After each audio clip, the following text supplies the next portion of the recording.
Informal Council on Equality. May I ask Minister Kotula to take the floor? Good afternoon, everyone. We have just finished a very intensive day. Great meeting. Historical. I'm sure it will make history. It's the first meeting of equality ministers of that kind in Poland at the time of presidency. I am very happy that so many ministers from all European member states came, plus Norway and Ukraine, as we invited them. They came to talk about the presidency's priorities. The Polish presidency focuses on security, but security may have a lot of dimensions. Most member states are now preparing to transpose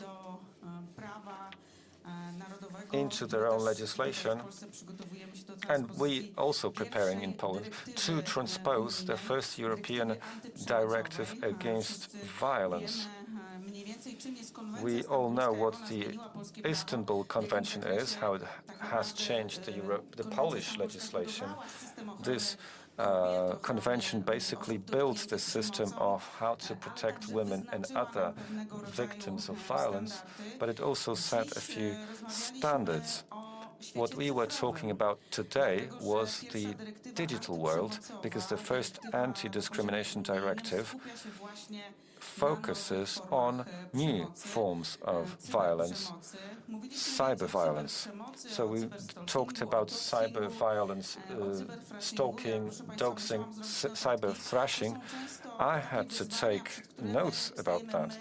These are challenges that we face in this world that's changing so fast. AI is developing, and it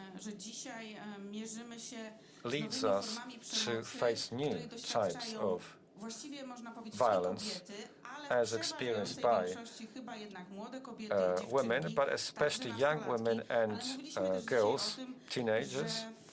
What we talked about today was also that men and boys are hurt as well online. We talked about how to protect these victims better, how to transpose this anti-violence directive as best as we can. We have AI Act, we have DSA Act. The third element here could be this directive. So we are preparing ideas, collecting experience from other countries to fight, to better fight this harmful content. What is illegal, what is banned in the real world must also be banned in the virtual world. April, so when we held this informal council, is a very important month for the Roma community. I am, as a minister, also responsible for ethnic minorities. 20th of April is the day of the Roma community. That is the International Roma Community Day. That's why we talked a lot about them. A foundation called House on the Border showed discrimination cases to us. We are now using this as an example, but a similar problem affects other minorities. Roma are the biggest minority in Europe, ethnic minority, so we wanted to share experience between the member states and also ask ourselves how we could more efficiently prevent disinformation about, or misinformation about Roma community.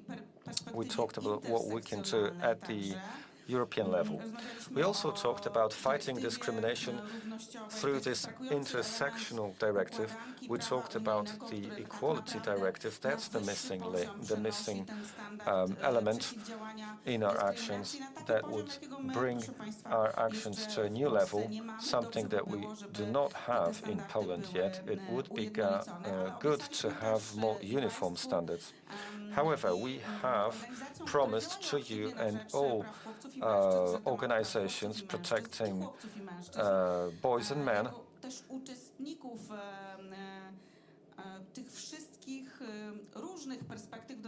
we want to involve them into these actions. We talked about what role boys and men could have as people who are our allies and beneficiaries too.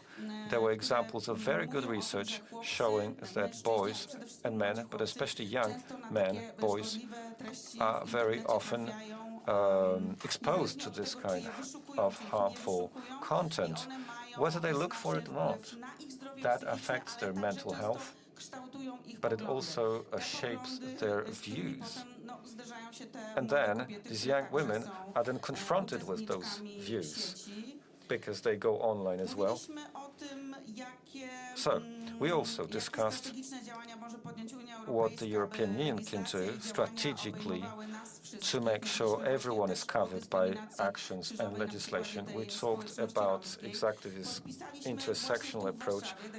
Using the example of the Roma community, we signed a trio declaration of 3 countries, Poland, Denmark, and Cyprus. We did confirm that we are cooperating on this perfectly.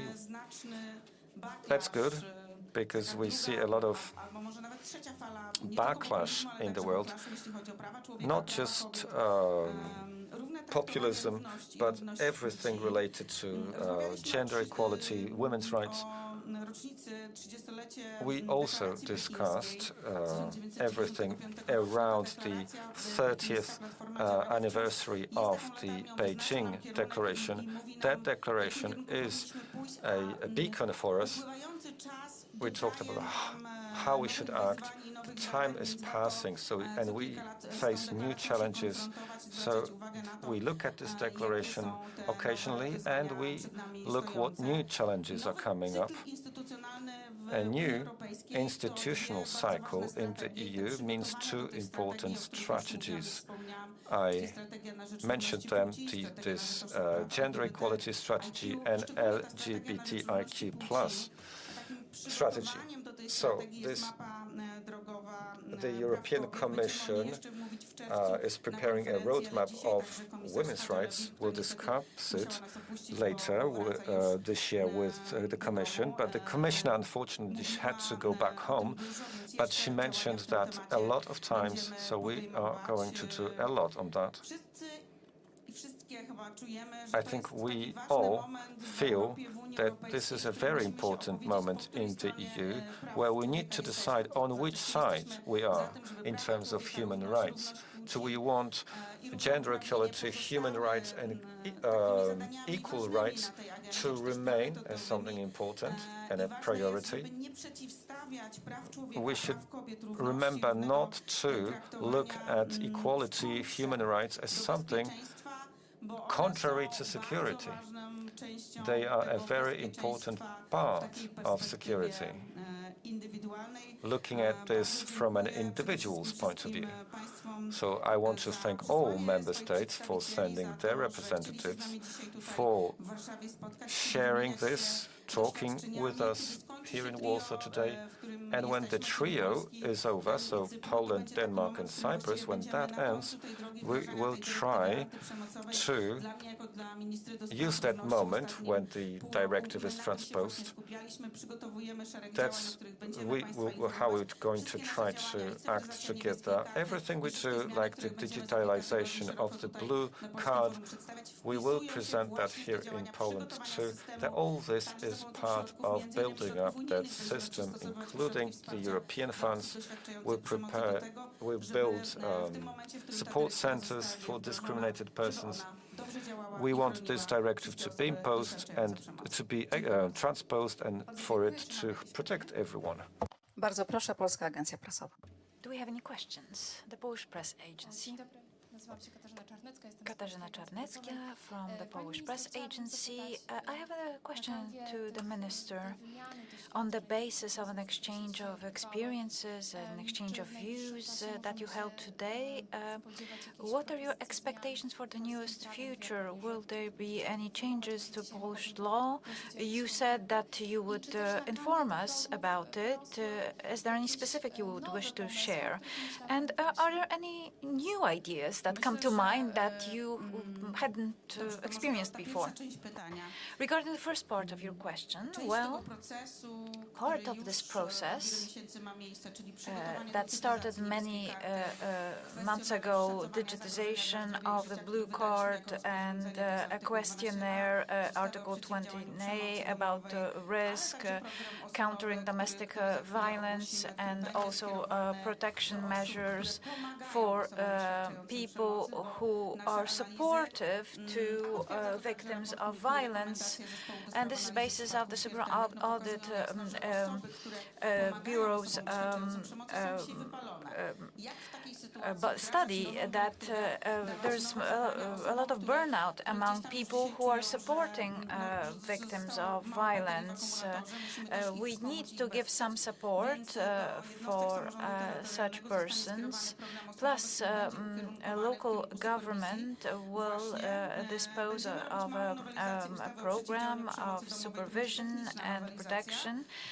We will also make some legislative changes. We will also divide the tasks among the various ministries, our ministry, but also the Judicialization Ministry and the Ministry of Justice will need to implement this directive. Thank you very much. Are there any other questions? Thank you very much, Minister. That is the end of our conference. I would like to wish you a very nice afternoon.